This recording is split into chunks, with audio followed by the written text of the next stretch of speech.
wabarakatuh. Selamat pagi semua, kita lanjutkan kuliah yang kemarin. Kali ini kita sampai pada bab tentang keputusan pemerintahan. Apa itu keputusan pemerintahan? Adalah apa yang kita kenal dengan istilah basicing, yaitu suatu keputusan tertulis atau ketetapan tertulis yang ditetapkan oleh pejabat yang berwenang sesuai dengan ketentuan peraturan perundang-undangan yang bersifat konkret, individual, dan final yang mempunyai akibat hukum bagi badan hukum perdata maupun perorangan. Syarat formilnya dia harus ditetapkan oleh pejabat yang berwenang dan dibuat sesuai dengan prosedur. Sedangkan syarat materialnya dia substansinya harus sesuai dengan objek keputusan.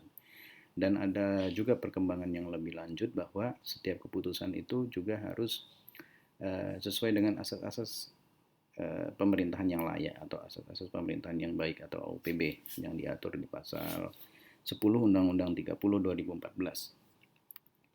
Lalu kapan atau batas waktunya kapan suatu keputusan itu berlaku? Pertama kita lihat di peraturan perundang-undangannya. Keputusan itu biasanya mempunyai tenggat waktu kapan dia berakhir.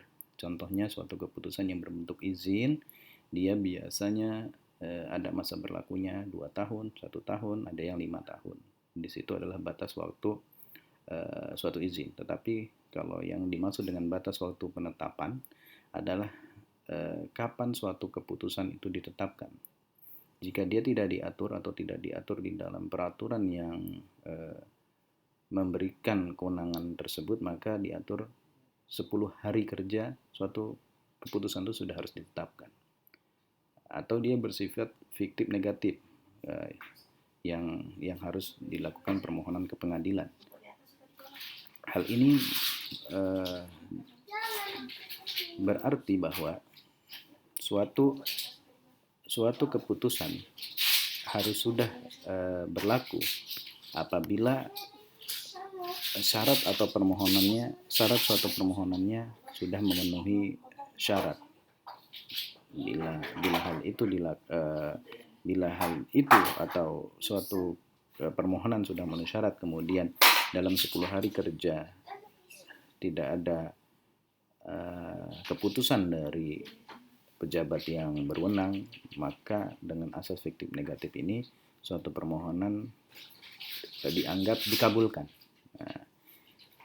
Sedangkan hal ini juga yang merupakan suatu keuntungan atau suatu perubahan yang terjadi setelah berlakunya Undang-Undang 30 2014. Lalu sifat suatu keputusan dia bisa bersifat konstitutif, bisa juga bersifat deklaratif. Konstitutif maksudnya adalah suatu keputusan itu menimbulkan suatu keadaan hukum baru yang dengannya kemudian menjadi berubah. Misalnya keputusan yang bersifat menetapkan atau surat izin mengemudi misalnya, dengan keluarnya keputusan tersebut atau SIM tersebut, si pemegang izin atau si pemegang SIM kemudian memiliki keadaan baru, yaitu boleh mengendarai suatu kendaraan yang tercantum di dalam SIM tersebut. Atau dia juga bersifat deklaratif, hanya keputusan yang bersifat mengumumkan saja, yang tidak menimbulkan keadaan hukum baru. Misalnya contohnya adalah kartu keluarga atau kartu tanda penduduk yang tidak menimbulkan keadaan hukum baru tetapi yang bersifat mengumumkan. Lalu dasar penetapan suatu keputusan, dasar yuridis, sosiologis, dan filosofis, harus ada penjelasan terperinci dan bisa juga merupakan suatu keputusan diskresi. Begitu. Akibat hukum jika tidak terpenuhinya suatu syarat sah keputusan. Kalau syarat formilnya tidak dipenuhi, maka suatu keputusan itu menjadi tidak sah. Contohnya seperti apa? Misalnya suatu keputusan dikeluarkan bukan oleh pejabat yang berwenang, sehingga dia tidak memenuhi syarat formil, sehingga keputusan itu tidak sah. Tidak sah artinya sejak dikeluarkannya itu dianggap keputusan tidak ada. Sedangkan jika tidak dipenuhi syarat materialnya, maka dia atau dapat batal atau dapat dibatalkan dengan mekanisme pengujian melalui sarana administratif maupun melalui petun. Tinggal tergantung undang-undangnya menyediakan sarana yang seperti apa. Berlaku dan mengikutnya suatu keputusan berlaku pada tanggal ditetapkan, kecuali ditentukan lain. Misalnya, suatu keputusan berlaku sejak tanggal 1 Februari, padahal ditetapkan di 30 Januari. Bisa saja, tetapi dasarnya asasnya adalah dia harus berlaku maju, tidak boleh berlaku surut atau retroaktif. Pencantuman batas waktu bisa sejak tanggal diundangkan, bisa juga maju seperti yang saya ungkapkan tadi. Batas waktu berakhirnya biasanya mengikuti tanggal atau hari kerja. Syarat-syarat suatu keputusan. Keputusan bersifat memberikan hak atau yang keuntungan. Misalnya keputusan pemberian izin. Dengan demikian akibat hukumnya menjadi berbeda. Karena syarat atau keputusan yang memberikan keuntungan, maka dengan demikian keputusan tersebut tidak dapat segera ditarik kembali. Daya ikat suatu keputusan sejak diumumkan, jika ada perbedaan waktu, maka keputusan itu mulai berlaku atau mempunyai daya ikat sejak saat diterima oleh si adresat atau orang yang berhak atas keputusan tersebut. Misalnya SK pemberhentian PNS, SK pengangkatan PNS. Jika ada perbedaan bukti kirim, maka bukti yang diakui adalah bukti yang dimiliki oleh penerima atau resi pos yang dimiliki oleh penerima. Penyampaian suatu keputusan disampaikan kepada pihak yang disebut dalam keputusan. Salinannya atau petikannya disampaikan kepada pihak yang berkepentingan di dalam suatu keputusan. Misalnya suatu keputusan yang mempunyai nama atau lampiran banyak, maka setiap orang harus menerima petikannya. Atau kepada pihak lain yang terlibat.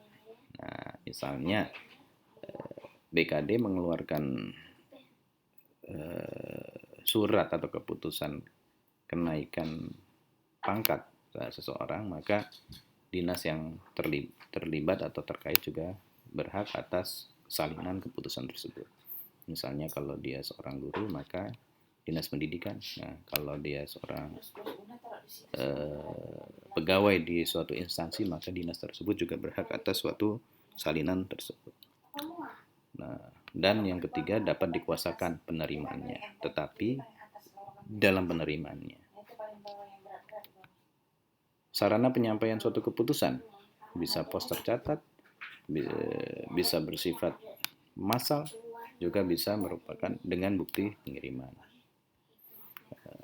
Perubahan suatu keputusan dan lain-lain barangkali nanti akan kita lanjutkan pada pertemuan berikutnya. Berakhirnya suatu keputusan biasanya sudah ditentukan habisnya masa berlakunya suatu keputusan. Kalau dia atau bisa juga dicabut oleh pejabat pemerintahan yang berwenang. Di sini berlaku asas contrario actus, di mana pejabat yang mengeluarkan adalah pejabat yang berhak mencabut atau menarik suatu keputusan adalah pejabat yang mengeluarkan keputusan tersebut, atau pejabat di atasnya. Itu boleh. Atau boleh juga dibatalkan oleh pejabat yang berwenang tadi, pejabat atasan dari pejabat yang berwenang tadi, atau berdasarkan suatu putusan pengadilan. Misalnya suatu putusan pengadilan tun, amarnya berbunyi bahwa keputusan aku tidak sah atau batal demi hukum, maka suatu keputusan itu berakhir keberlakuannya. Atau diatur di dalam